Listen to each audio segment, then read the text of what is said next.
So hello at sa mga ka-J-Vlog, welcome ulit sa panibagong video. So sa video na to, pag-usapan natin yung haka-haka na lalabas next week sa Apple event, which is yung iPhone SE 4th generation. Ito na kaya yung perfect na smaller iPhone para sa inyo? Ito na ba yung hihintayin nyo? Tara mga J-Vlog, check natin.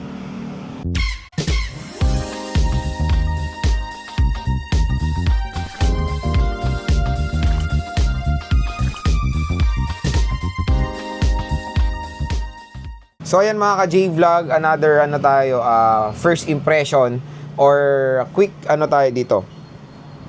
quick first impression tayo dito sa bagong lalabas na iPhone next week, which is the iPhone SE 4th generation. So marami na tayo nakikitang balita na next week sa Apple event sa February 19, 2025 ay merong malaking chance na maglalabas ng bagong iPhone si Apple, which is yung SE. So kung itatrack nyo yung record ni Apple when it comes sa SE, nilalabas talaga nila yan early or first quarter ng taon. So yung SE3, SE2, lumabas yan first quarter of the year. And dito kung makikita nyo, pag nag-event si Apple ng ganyang first quarter of the year, there's a possibility na refresh rate, yan ng mga MacBooks din.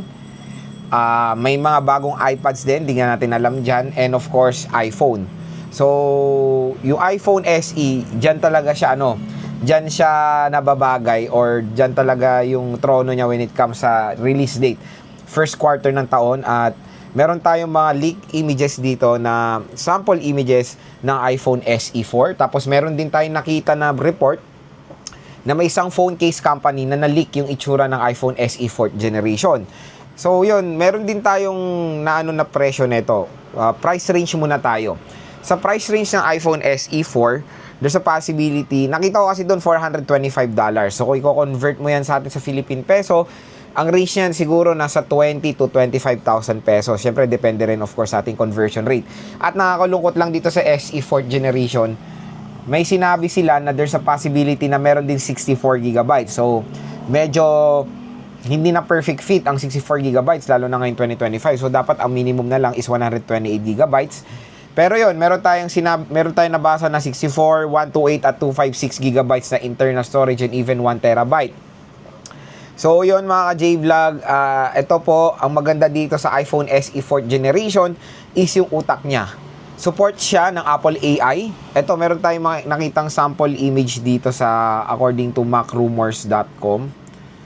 Ayan, ito yung itsura ng iPhone SE 4th generation. Mukha siyang iPhone XR sa likod kasi single rear camera siya. Ayan, single rear camera kasi, ayan Mukha siyang iPhone XR. Pero box type din siya. So parang iPhone XR / iPhone 12. Pero yun, parang iPhone 16 na rin yung form factor niya. Syempre aluminum din ang build niyan at meron tayong nakita na 6 inches lang ata ang screen nito or parang papantay din dito sa iPhone 16. Maliit lang ng konti sa 16. Pero yung utak ng iPhone SE 4th generation at utak ng iPhone 16 ay pareho lang. Apple A18 chipset. So, expect nyo na support nga to ng Apple AI kasi syempre, pag mga ganyang chipset, A17 Pro pataas, yan po yung mga units sa support ng Apple AI. And meron siyang single rear camera system pero kahit na single rear siya, meron tayong report na 48 megapixel po ang main camera netong iPhone SE 4th generation. When it comes sa battery, buti naman medyo huge jump tayo sa battery kasi syempre yan yung big problem sa SE generation. Yung battery kasi yung battery nun is iPhone 8, 'di ba? Yung laki niya is iPhone 8. So may nakita rin tayong report na sinabi na 3,000 plus mAh, parang teterno rin sa battery ng iPhone 16 na meron 3.5 battery. So okay na okay, a huge upgrade dyan when it comes sa battery compared sa 3rd generation. Kaya ito na rin po yung reason ni Apple kung bakit nila in-eliminate ang iPhone mini lineup.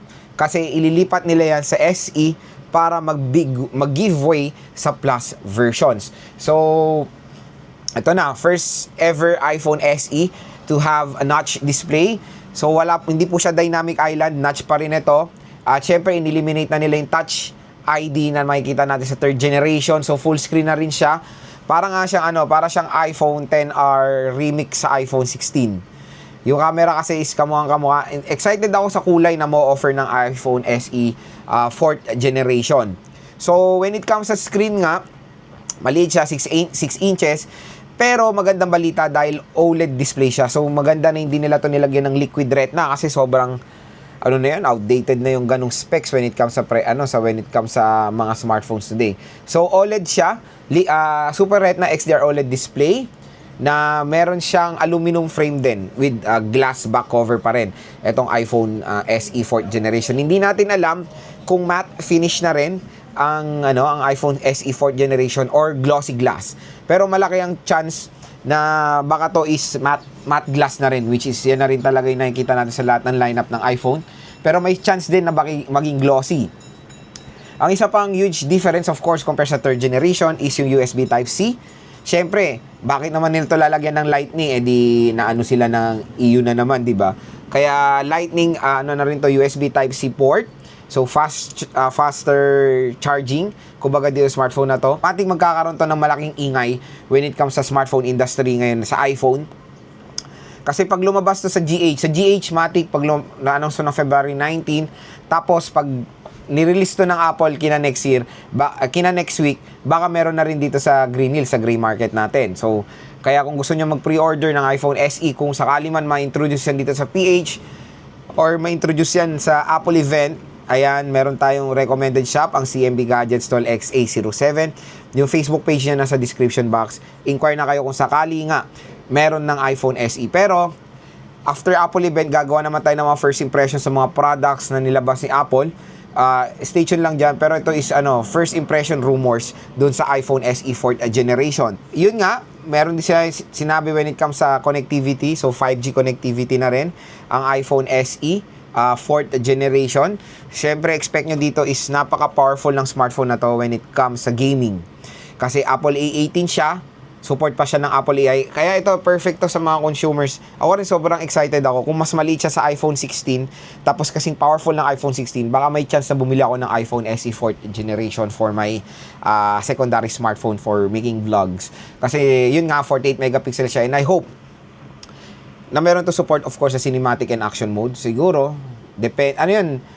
malaki ang chance. Kasi lahat naman ng lineup ngayon na nilabas si Apple is there's a support sa cinematic mode. So, wag naman nila siguro sanang tanggalin yung chance na magkaroon ng cinematic to. Kahit okay na yung cinematic yun yung pinaka-helpful na feature for me when making contents, yung cinematic mode. Yun nga lang, pag bibili nyo tong SE, expect nyo na wala siyang ultra-wide camera for 0.5.